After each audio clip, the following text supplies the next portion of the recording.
లేకపోతే ఆల రామకృష్ణారెడ్డి గారో వైవి సుబ్బారెడ్డి గారో good morning Telugu Desam party వారు కాదు. ఓకే, అందరికీ నమస్తే. ప్యానెల్ లో ఉన్న వాళ్ళందరికీ కూడా నమస్తే. ముందుగా కొత్త సంవత్సర శుభాకాంక్షలు అందరికీ కూడా. మీకు కూడా అండి.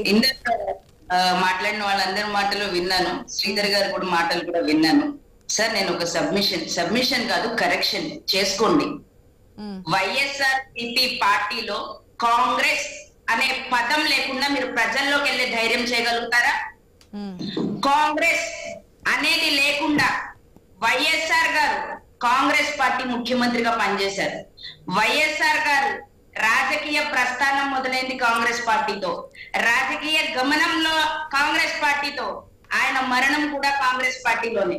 అటువంటి వైఎస్ఆర్ గారిని కాంగ్రెస్ ని కలిపి కాంగ్రెస్ పార్టీలో చీలిక తీసుకొచ్చిందే జగన్మోహన్ రెడ్డి గారు.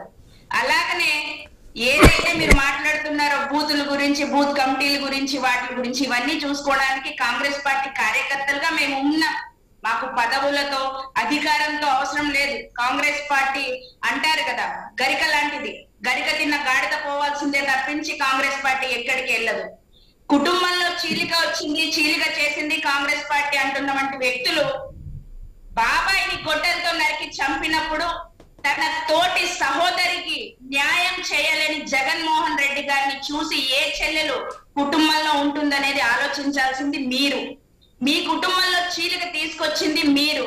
5 సంవత్సరాలు వివేకానంద రెడ్డి గారు చనిపోయినప్పటికీ ఇప్పటికీ న్యాయం చేయలేనటువంటి నిస్సహాయ పరిస్థితిలో ఉన్నది వైఎస్ఆర్సీపీ కాంగ్రెస్ అధినేత జగన్మోహన్ రెడ్డి గారు. మీరు మీ కుటుంబంలో ఉన్న లోటుపాట్లు ముందు చూసుకోవాలి. ఎవరైతే షర్మిల గారి గురించి ఈ రోజు ఇంత పెద్ద చర్చ జరుగుతుందో, అదే షర్మిల గారు అన్న జైల్లో ఉంటే, ఆవిడ గనక రోడ్డు మీదకి వచ్చి పాదయాత్ర చెయ్యకపోయి ఉంటే ఈ రోజున మాట్లాడుతున్నటువంటి సోకాల్ నాయకులందరికీ కూడా ఊతం ఎక్కడిది?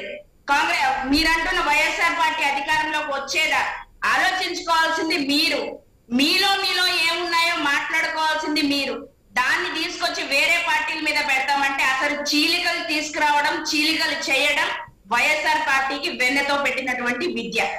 First one. సెకండ్ వన్, ఎవరైతే నాయకులు మాట్లాడుతున్నారో ఈ రోజున కాంగ్రెస్ పార్టీ గురించి, కాంగ్రెస్ పార్టీ ఇలా చేసింది, అలా చేసింది, అది చేసింది, ఇది చేసింది అని 10 సంవత్సరాలు మీరు చెప్పింది విని విని విని విని ప్రజలు విసిగిపోయారు. కాంగ్రెస్ పార్టీ షర్మిల గారి దగ్గరికి వెళ్ళలే. షర్మిల గారు స్వయంగా ఢిల్లీ వెళ్లి సోనియా గాంధీ గారిని, రాహుల్ గాంధీ గారిని కలిసి వచ్చిన తర్వాత షర్మిల గారు ఒక స్టేట్మెంట్ ఇచ్చారు ప్రెస్ లో. ఏదైతే మా నాయన్ని అవమానించింది, అవమానపరిచారు అని చెప్పి మేము అనుకున్నాము, సోనియా గాంధీ గారు కానీ రాహుల్ గాంధీ గారు కానీ, వాళ్ళకి ఎటువంటి సంబంధం లేదు, కాంగ్రెస్ పార్టీకి దానికి సంబంధం లేదు అని చెప్పి షర్మిల గారు స్వయంగా స్టేట్మెంట్ ఇచ్చారు.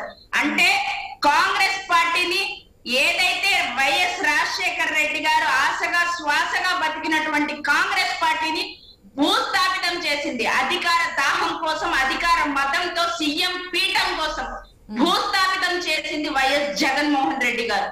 ఈ రోజు మాట్లాడుతున్నటువంటి షర్మిల కాంగ్రెస్ లోకి రావడం, అది కూడా ఏపీ పాలిటిక్స్ లో కూడా రావడానికి సుముఖంగా ఉన్నట్టుగా తెలుస్తుంది. ఎందుకంటే మొన్న వైఎస్ఆర్ గారి దగ్గరికి వెళ్ళి ఇన్విటేషన్ కార్డు, వెడ్డింగ్ కార్డు పెట్టిన తర్వాత ఎస్ నేను ఢిల్లీకి వెళ్తాను, మాట్లాడి మీకు క్లారిటీ ఇస్తా అని చెప్పిన మనోభావాలను బట్టి ఆవిడ కూడా ఇంట్రెస్ట్ గా ఉన్నట్టుగా తెలుస్తుంది ఏపీ పాలిటిక్స్ లోకి రావడానికి.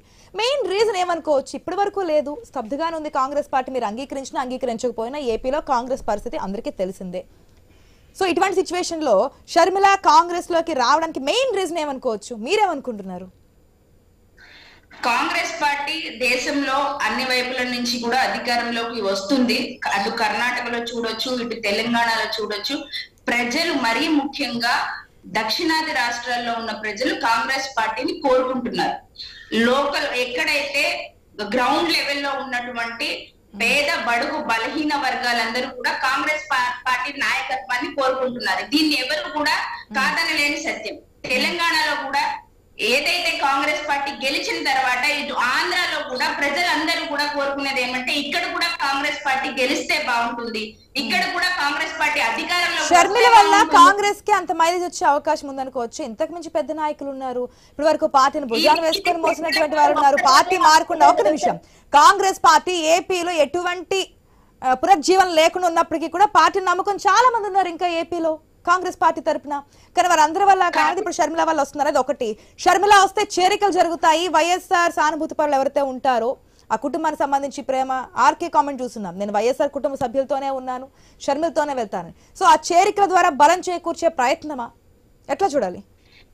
మీరు ఒక పాయింట్ నోట్ చేసుకోవాలి మేడం. అదేమంటే వైఎస్ఆర్సీపీ అనే పార్టీ సెపరేట్ అవ్వడానికి కారణం ఒక నెగిటివిటీ, ఒక అబద్ధాన్ని, ఒక అసత్యాన్ని ప్రజల్లోకి ఏమని తీసుకెళ్లారంటే వైఎస్ రాజశేఖర రెడ్డి గారి కుటుంబానికి కాంగ్రెస్ పార్టీ ఏదో తీరని అన్యాయం చేసింది, వైఎస్ఆర్ గారి కుటుంబాన్ని రోడ్డు మీద పడేసింది, వైఎస్ఆర్ గారి పార్టీనేమో కొడుకునేమో జైలుకి పంపించేసింది. ఇటువంటి అసత్యాలని అబద్ధాలని ప్రచారం చేసి చేసి చేసి చేసి ప్రజల్లో ఒక విషబీజం నాటింది వైఎస్ఆర్. ఒకటండి, ప్రజలకు కావాల్సిన వైఎస్ఆర్ కుటుంబానికి మీరు అన్యాయం చేశారా, జగన్మోహన్ రెడ్డి జైల్లో పెట్టారనేది కాదు, రాష్ట్ర విభజన చేసింది కాంగ్రెస్ పార్టీ అని. దాని గురించి కదా ఏపీలో ప్రజల మీ మీద వ్యతిరేకత ఉంది. రాష్ట్రానికి రావాల్సిన ప్రత్యేక హోదా గురించి మాట్లాడింది కాంగ్రెస్ పార్టీ. ఎప్పుడు? రాష్ట్రానికి రావాల్సిన ప్రత్యేక ప్యాకేజీ గురించి మాట్లాడింది కాంగ్రెస్ పార్టీ. రాష్ట్రానికి రావాల్సిన అనేక నిధుల గురించి మాట్లాడింది కాంగ్రెస్ పార్టీ. ఎప్పుడు? రాష్ట్రానికి అన్ని విధాలా ఆదుకుంటారని హామీ ఇచ్చింది కాంగ్రెస్ పార్టీ. ఎప్పుడు? ఇది విభజన చేయడంలో లేదంటే విభజన ఎప్పుడు ఎప్పుడు ఎప్పుడు మీరు విభజన చేసినప్పుడు ఇచ్చేస్తున్నారా? అధికారంలో ఉన్నప్పుడే చేసింది. ప్రత్యేక హోదా చట్టాన్ని తెచ్చింది కాంగ్రెస్ పార్టీ.